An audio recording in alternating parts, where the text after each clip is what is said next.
오늘 아침 뉴스의 맥을 짚어드리는 시간 뉴스연구소 오늘도 두 분의 연구위원 함께합니다. CBS 김광일 기자 그리고 김준일 시사평론가 어서 오십시오. 안녕하세요. 첫 뉴스 어디로 갈까요? 무더기 교수 사직. 무더기 교수 사직. 의대 증원에 반발한 전공의에 이어서 이제 의대 교수들도 사직을 결국 하는 겁니까? 네, 물러서지 않았습니다. 전국 40개 의대 중에 어제 저녁 8시 기준 15곳에서 집단 사직서 제출이 시작됐어요. 네. 나머지 25곳 대부분도 교수들이 사직을 결의한 걸로 전해지고 있습니다. 물론 사직한다고 해서 다 같이 학교랑 병원을 싹 비우는 개념은 아니고요. 외래, 수술, 입원 다 하기는 합니다. 다만 이제는 주 52시간만 근무하겠다. 그동안은 80시간씩 근무했는데 이제 네. 준법적으로 하겠다 이런 얘기예요. 그러니까 사직서는 내지만 병원은 지키고 대신 준법 투쟁을 하겠다 이런 건가요? 그렇습니다. 예.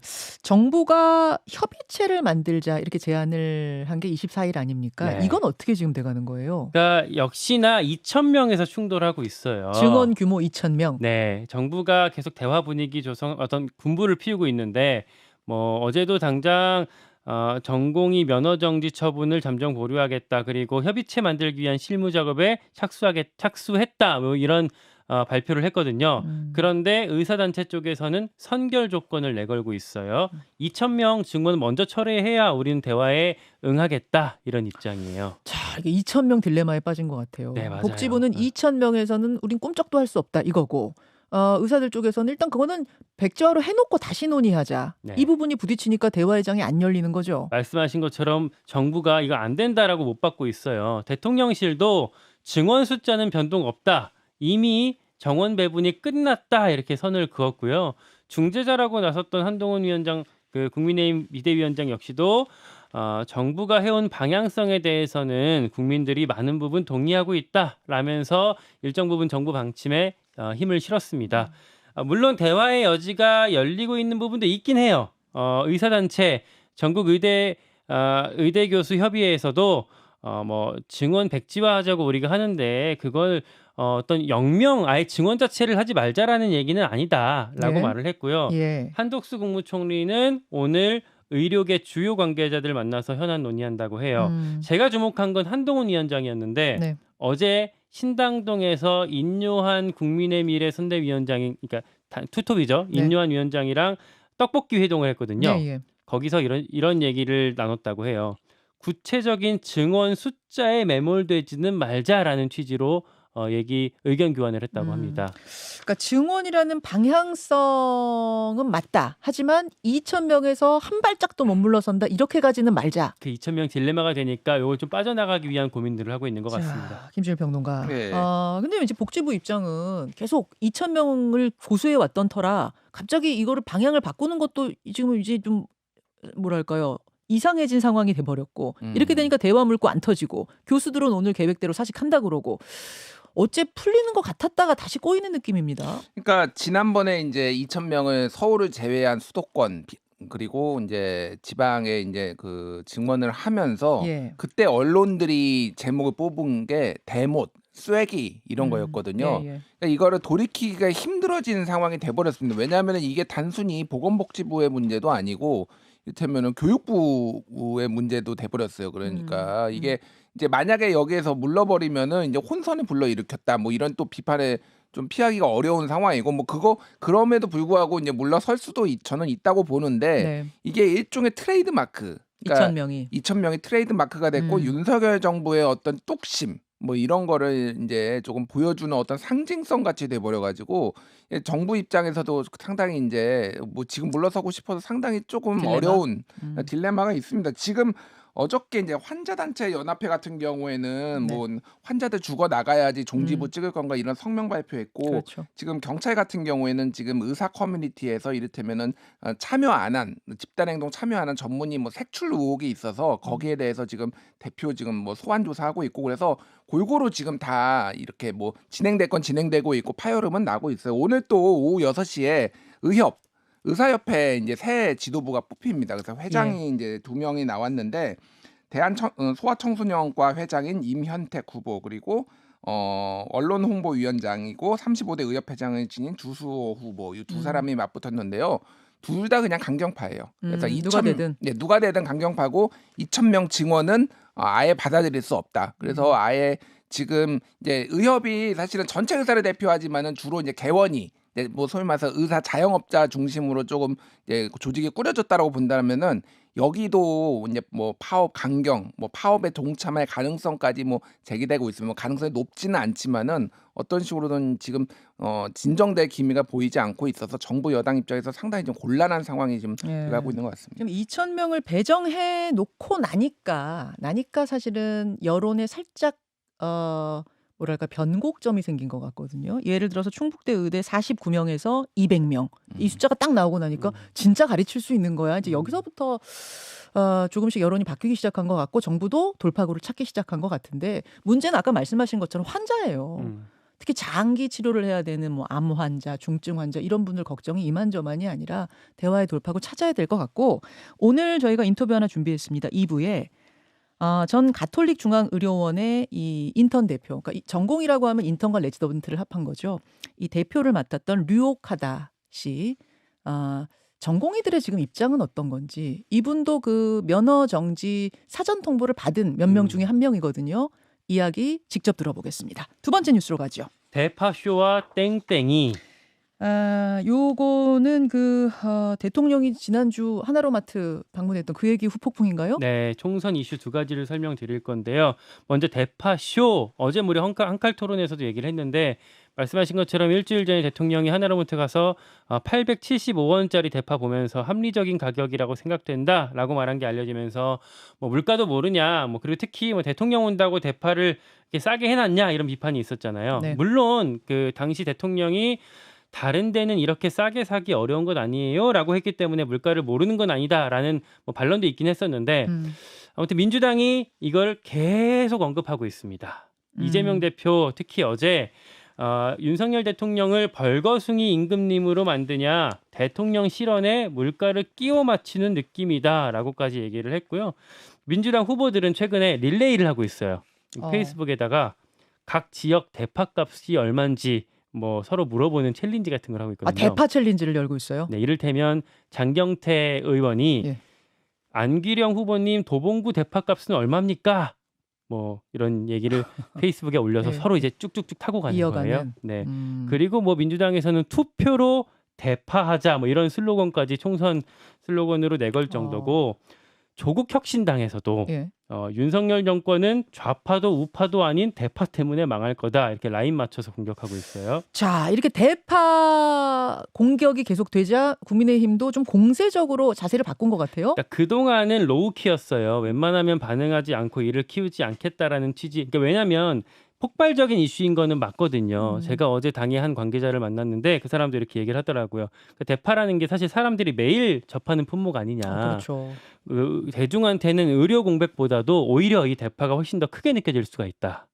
총선에 있어서. 더 다수한테는. 그렇죠. 네. 그러나 사태가 이렇게까지 커지니까 반응이 역시 흘러나오고 있어요.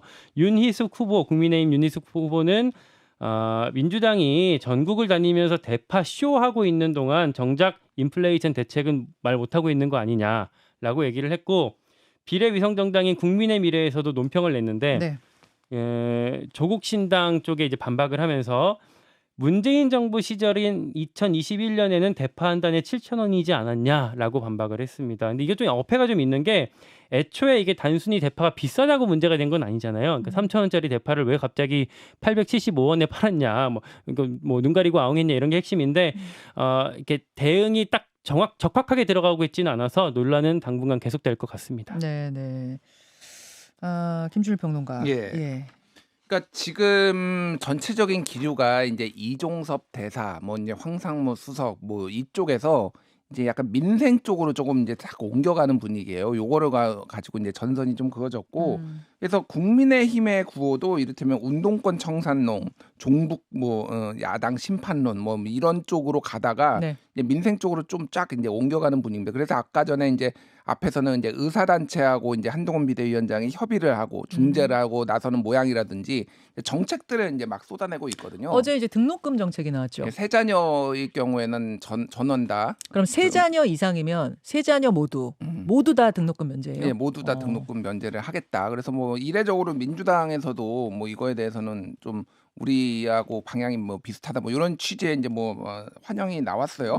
근데 이제 이게 이제 정책으로 그러면은 이제 이거를 지금 불리한 여당의 판세를 이제 엎을 수 있을 것인가에 대해서 조금 이제 여당의 고민이 깊어지는 거죠. 왜 그러냐면은 네. 그러니까 정책이 바꾼 적도 있어요. 예를 들면은 뭐 이제 2020년 같은 경우에는 재난지원금 지원을 놓고 네. 이제 갈등이 이제 여야 간 갈등이 있었고 결국은 이제 미래통합당이 반대하다가 좀 심판을 받은 측면도 있고 예를 들면은 뭐 97년 대선 같은 경우에는 외환위기가 와서 이제 누가 더 이를테면은 더 잘 이 위기를 해결할 것인가에 대한 정책들을 사람들이 주목을 했다든지 이런 게 있거든요. 네. 근데 이런 거는 굉장히 큰 위기 상황에서의 사람들이 이 정책의 이제 주목도가 높아져야 되고 이거를 가지고 판단을 해야 되는데 이제 지금이 그런 거냐. 이게 문제가 뭐냐면은 윤석열 대통령이 이미 이제 민생 토론회 한 20번 하면서 정책들을 엄청나게 쏟아냈습니다. 앞서서. 그러니까 이게 정책 효능감 자체가 조금 많이 떨어진 상황이에요. 그러니까 이게